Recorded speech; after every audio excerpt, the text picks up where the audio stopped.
In March of 2016, myself and Mr. Ian Elliott and Dr. Monica Applewhite were asked to conduct a review of allegations of abuse within the Sodalicio.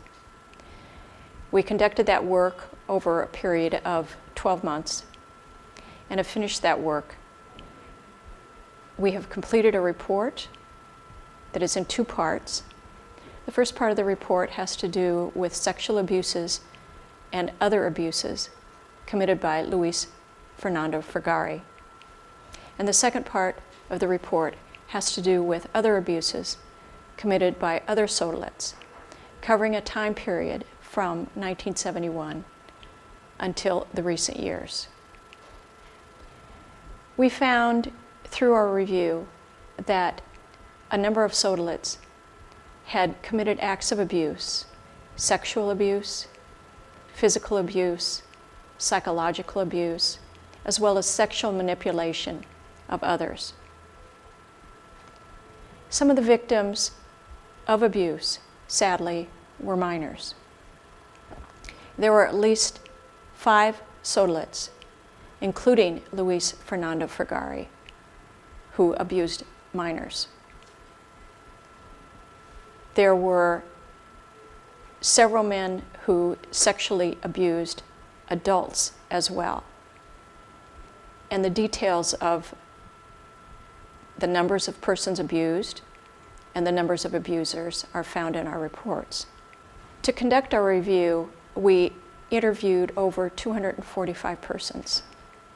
That included victims of abuse, witnesses of abuse, and offenders. We looked at a wide variety of documents, records provided to us by the Sodalicio, open source documents, and other records that pertain to the Sodalites or any acts of abuse that we could find. We looked at the different responses that the Sodalicio had taken to allegations of abuse over time. Some of those responses were very good and appropriate, and some victims were provided pastoral care and assistance. But at other times, the Sodalicio did not respond as well as it should. There were times that victims were not treated with kindness, where their allegations were denied. The psychological abuses continued on through the 2000s. The sexual abuses ended probably in the year 2000. The reason we can't tell you an exact date is because people's memories fade, but we know that the approximate year that the sexual abuses ended was about 2000.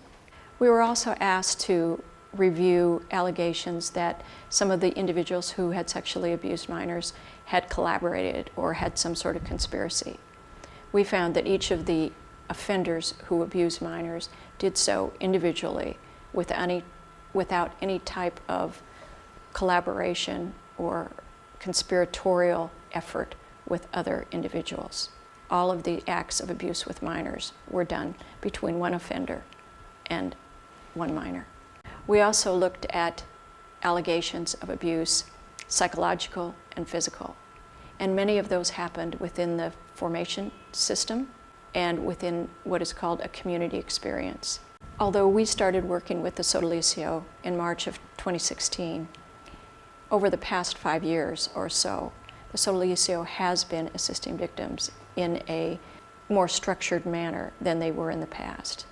Individuals have been provided help, and recently with the beginning of the Office of Assistance and Reparations, a number of victims have been assisted with pastoral care, psychological help, and with compensation for the harm that has been done to them. In November of 2015, the Sodalicio enlisted the assistance of 5 prominent professional persons here in Lima to establish a commission for ethics and reconciliation. The purpose of the commission was to receive allegations of abuse from persons either within the Sodalicio or outside the Sodalicio who believed that they had been abused. After the commission heard from a number of people, they presented 32 declarations to the Sodalicio. Each of those victims were contacted by a member of our review team, and we heard their stories. In addition, we heard the stories of many other persons who had been victims. After that, there was reparation. Apologies were made, assistance was provided, and that work continues. What is important, I believe, for people to know at this point is that the work to assist victims goes on. Meaning, if anyone who hears this video has been the victim of abuse by a Sodalit and hasn't come forward, they are urged to come forward to get help that they may need, or just to tell their story. Those visits are confidential, but they will be ongoing. The Sodalicio will be open to receiving new information in years to come. It often takes a person many years to come forward to talk about their abuse, if they come forward at all. It's a very difficult thing for some people to do, and that's understood. But when people do come forward, that can help the person, and it certainly can help the organization to change and to do things better, to prevent abuse in the future. Also important is the fact that when people come forward and tell what has happened to them, it will help them to get justice. It will help to find accountability and responsibility on the part of the offender. Any offender that has abused a child should be held accountable. Sometimes that's not easy to do because victims report abuse years after the abuse has occurred. And when that happens, sometimes the canon laws of the church or the civil laws of the location where the abuse occurred prevent charges from being filed. So it is best if people come forward early, but it is understandable as to why they do not. We looked at ways that we could help the Sodalicio in the future by providing a series of recommendations, which are also included in the report. Those recommendations include ways to respond more effectively to victims of abuse by providing them with the appropriate pastoral care, psychological help, medical assistance, or whatever particular needs that victim might have. We made recommendations for prevention of abuse, ways in which a community can ensure that its members are healthy, that they don't have issues that would cause them to abuse another person, that they would not violate boundaries, and to make sure that a community has proper codes of conduct that are enforced and that everyone understands.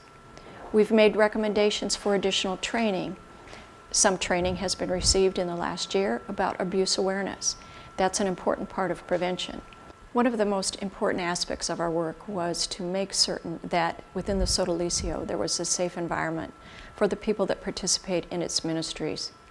To do that, an important aspect of that is making sure that everyone is aware of what sexual abuse is and where it is that they can go to report abuse or resolve a problem with someone who is in a superior position to them, or an adult if that person is a child. That is why our first priority was to look and identify individuals who had sexually abused minors. As I've indicated, there are no known individuals in the Sodalicio who have sexually abused minors, with the exception of Luis Fernando Fagari, who has been separated from the community. In the past, the Sodalicio did not do all that it could to assist victims.